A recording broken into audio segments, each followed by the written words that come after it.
Hello दोस्तों, welcome to my YouTube channel. दोस्तों कैसे हैं आप सभी। दोस्तों आशा करते हैं आप सभी अच्छे होंगे। आज हम लोग दोस्तों पढ़ने वाले हैं हड़प्पा सभ्यता का एमसीक्यू। तो दोस्तों इससे पहले वाले मैंने वीडियो में 1 से 24 तक के प्रश्न को सॉल्व किया था। आइए हम लोग 25 से प्रश्न को 50 तक सॉल्व करने का प्रयास करेंगे। तो दोस्तों पहला प्रश्न है, ध्यान से समझने का प्रयास करिएगा। पहला जो प्रश्न है बहुत ज़्यादा इम्पोर्टेंट है। कालीबंगा किस नदी के किनारे स्थित है। लूनी नदी, घग्घर नदी, यमुना नदी, सरस्वती नदी। तो दोस्तों कालीबंगा जो है ना किस नदी के किनारे स्थित है दोस्तों, तो घग्घर नदी के किनारे स्थित है। किस नदी के? घग्घर। तो आपका आंसर हो जाएगा दोस्तों B is the right answer. Kalibanga का अर्थ क्या होता है दोस्तों? कालीबंगा का अर्थ होता है काली चूड़ी। ठीक है, ये भी याद रखिएगा। अगला है प्रश्न नंबर दोस्तों 26। कालीबंगा कहाँ स्थित है।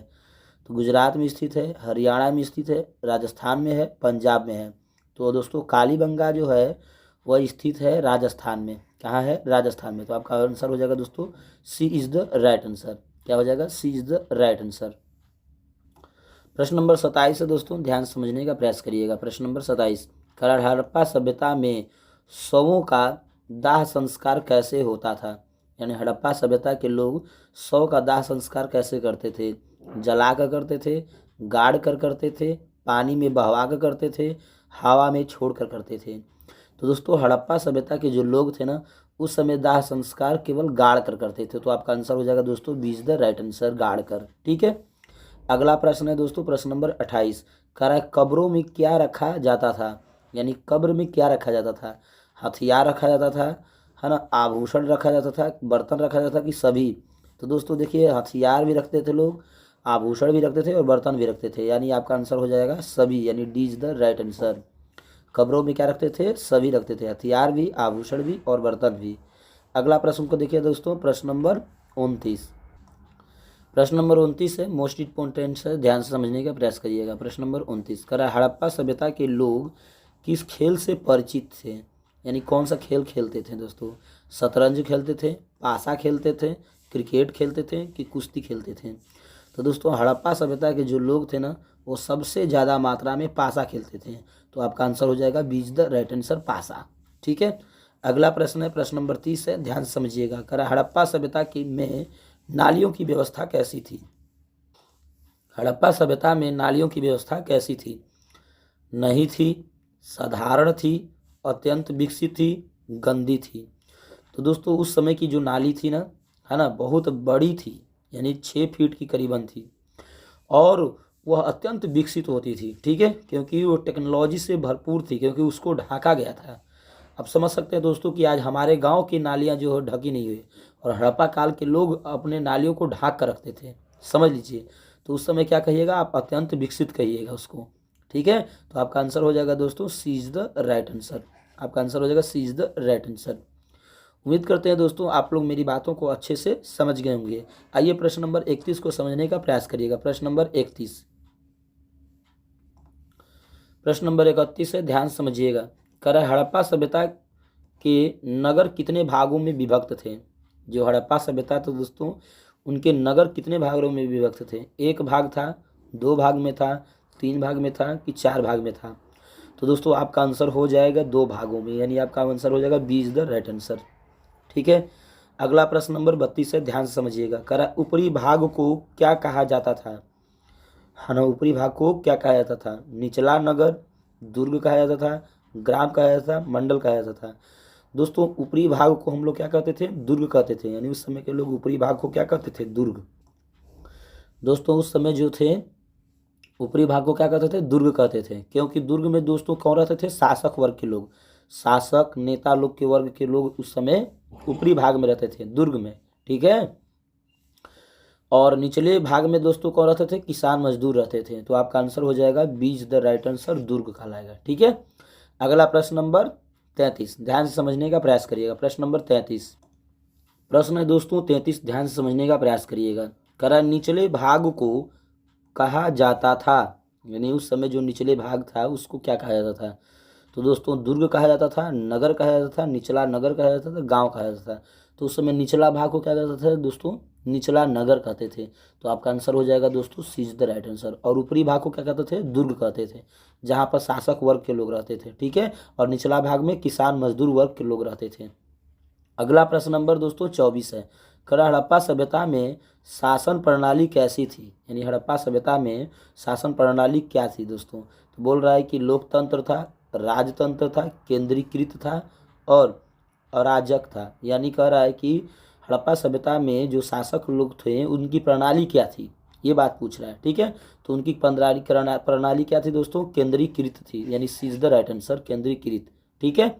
अगला प्रश्न को देखिएगा, प्रश्न नंबर दोस्तों 35 है, ध्यान समझने का प्रयास करिएगा। कह रहा है हड़प्पा सभ्यता का पतन कब हुआ, हड़प्पा सभ्यता का पतन कब हुआ। तो देखिए दोस्तों, हड़प्पा सभ्यता का पतन माना जाता है, ध्यान समझने का प्रयास करिएगा, किस इतिहासकारों के अनुसार माना जाता है कि 2500 ईसा पूर्व से हड़प्पा सभ्यता का क्या हुआ था, उद्भव हुआ था, यानी उत्पन्न हुआ था।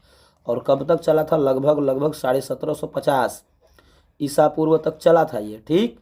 उसके बाद 250 साल के बाद यानी 1500 ईसा पूर्व आ गया। उसके बाद क्या आ गया दोस्तों, 1500 ईसा पूर्व तक वो 250 ईसा पूर्व यानी 250 साल तक चला। और 1500 ईसा पूर्व से 1000 ईसा पूर्व के बीच में दोस्तों है ना ऋग्वेद की उत्पत्ति हुई थी, यानी इसी को ऋग्वैदिक काल कहा जाता है। 1500 ईसा पूर्व से 1000 ईसा पूर्व, और 1000 ईसा पूर्व से है ना 1000 ईसा पूर्व से 600 ईसा पूर्व के बीच में दोस्तों उत्तर वैदिक काल कहा जाता था, ठीक है। तो आपसे पूछ क्या रहा है, आपसे पूछ रहा है कि हड़प्पा सभ्यता का पतन कब हुआ, पतन का बात पूछ रहा है। तो लगभग देखिए दोस्तों 1750 अगर ऑप्शन में दे तो उस पर टिक करिएगा। और यदि 1500 है ना 1500 दे ईसा पूर्व तो ऊपर भी टिक कर सकते हैं, ठीक है। तो आपका ऑप्शन देख लीजिए, यहाँ पर दिया है 5000 ईसा पूर्व, 4000 ईसा पूर्व, 2500 ईसा पूर्व, 1500 ईसा पूर्व। तो आपका दोस्तों आंसर क्या हो जाएगा, 1500 ईसा पूर्व हो जाएगा, क्योंकि ऑप्शन में 1750 नहीं दिया है, ठीक है। तो आपका आंसर हो जाएगा D is the right answer. उम्मीद करते हैं आप लोग मेरी बातों को समझ गए होंगे। प्रश्न नंबर दोस्तों 25 प्रश्न नंबर दोस्तों 36 है, ठीक है।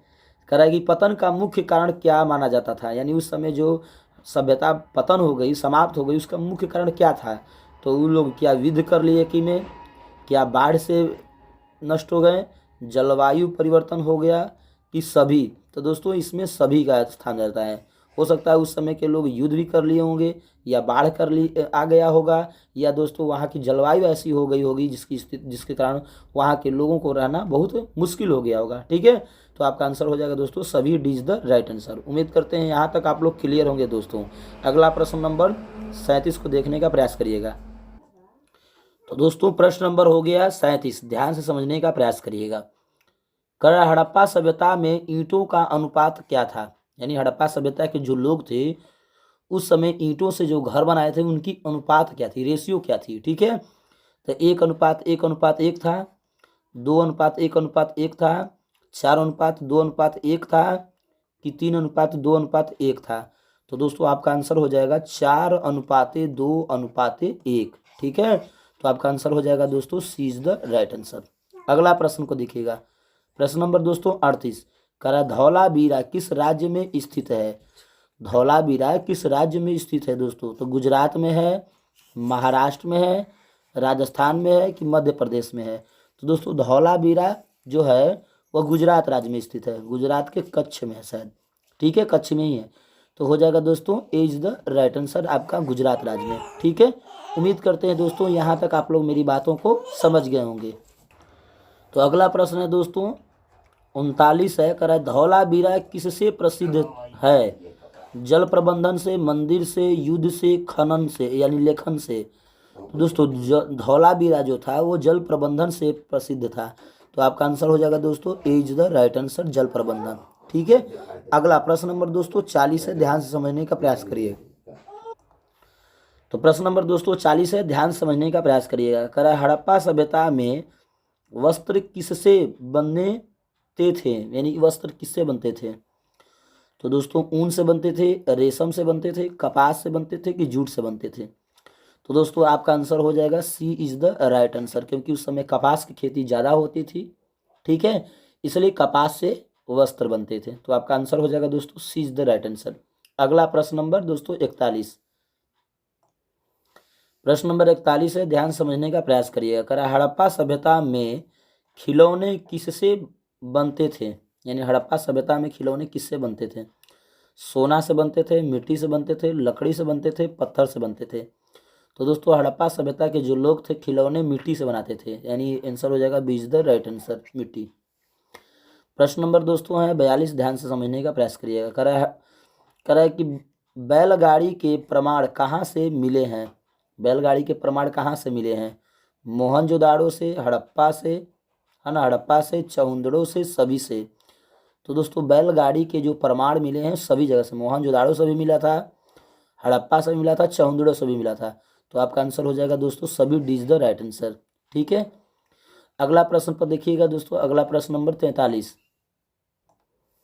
प्रश्न नंबर 43 है, ध्यान समझने का प्रयास करिएगा। कह रहा है चहुंदड़ो किसके लिए प्रसिद्ध है? चहुंदड़ो किसके लिए प्रसिद्ध है ना? मनका निर्माण के लिए, खेती के लिए, युद्ध के लिए, व्यापार के लिए?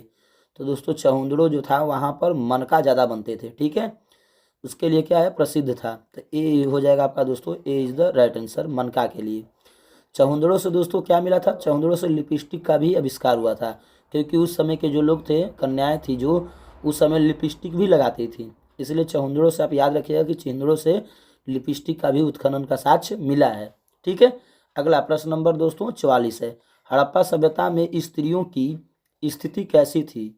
बहुत खराब थी, सामान्य थी, सम्मानजनक थी, दास थी? तो दोस्तों हड़प्पा सभ्यता की जितनी स्त्रियां थी उनकी व्यवस्थाएं जो थी सम्मानजनक थी, ये ध्यान में रखिएगा। ठीक है, वहाँ की स्त्रियां सम्मानजनक थी। तो आपका आंसर हो जाएगा दोस्तों सी इज द राइट आंसर, सम्मानजनक। उम्मीद करते हैं दोस्तों यहाँ तक आप लोग मेरी बातों को क्लियर होंगे। आइए अगले प्रश्न को चलते हैं, प्रश्न नंबर 45। तो दोस्तों क्वेश्चन नंबर 45 ध्यान से समझने का प्रयास करिएगा। क्वेश्चन नंबर 45, करा मातृ देवी की पूजा के प्रमाण किससे मिलते हैं? है ना, मूर्तियाँ से, मुहरे से, बर्तन से, हथियार से?